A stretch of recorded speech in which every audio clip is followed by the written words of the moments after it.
21st century မှာကြိုဆိုပါတယ်ကျွန်တော်တို့ဟာထူးခြားတဲ့အချိန်ကာလတစ်ခုမှာနေထိုင်နေကြတာပါဉာဏ်ရည်တို့ဤပညာသိပ္ပံပညာနဲ့ရှားဖွေတွေ့ရှိမှုအသစ်တွေဟာကျွန်တော်တို့ရဲ့နေထိုင်မှုအလုပ်လုပ်ကိုင်မှုနဲ့ကဘာကြီးကိုနားလည်မှုပုံစံတွေကိုပြောင်းလဲပေးနေပါတယ်ကျွန်တော်တို့ကြိုက်သည်ဖြစ်စေမကြိုက်သည်ဖြစ်စေ 21st century ဟာရှေ့ကိုဆက်လက်ရွေ့လျားနေပါတယ်ကဘာကြီးပြောင်းလဲမှလားဆိုတာမေးခွန်းမဟုတ်ပါဘူးကျွန်တော်တို့ဟာအဲ့ဒီပြောင်းလဲမှုနဲ့အတူဘလို့တိုးတက်လာမလဲဆိုတာကသာမေးခွန်းဖြစ်ပါတယ်ကျွန်တော်မှာအဖြေအားလုံးရှိတယ်လို့မပြောပါဘူးခင်ဗျားတို့လိုပဲကျွန်တော်လည်းသင်ယူနေသေးပါဘဝကကျွန်တော်ကိုအောင်မြင်မှုတွေကြာရှုံးမှုတွေ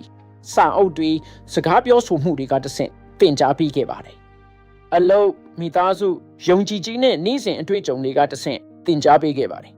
ဒါကြောင့်ကျွန်တော် 21st and you ကိုစတင်ခဲ့တာပါသင်ကြားပြသဖို့မဟုတ်ပါဘူးအရာအားလုံးသိတယ်လို့ဟန်ဆောင်ဖို့လည်းမဟုတ်ပါဘူး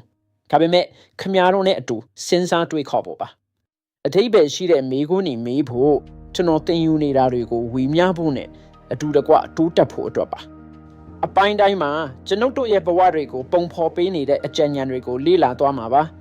ဉာဏ်ရည်တို့နဲ့နည်းပညာကနေကျမ်းမာရေးဆက်ဆံရေးခေါင်းဆောင်မှုယဉ်ကျေးမှုနဲ့ယုံကြည်ခြင်းအထိပါကျွန်ုပ်တို့ရဲ့အနာဂတ်အပေါ်လွှမ်းမိုးနေတဲ့နေ့စဉ်ရွေးချယ်မှုတွေအထိပါ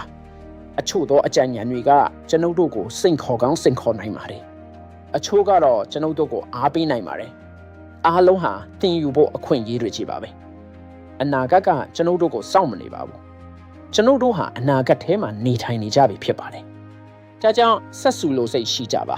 ဆက်လက်သင်ယူကြပါဒီခရီးကိုအတူတူလျှောက်လှမ်းကြပါစို့ 21st and you မှာကြိုးဆိုပါ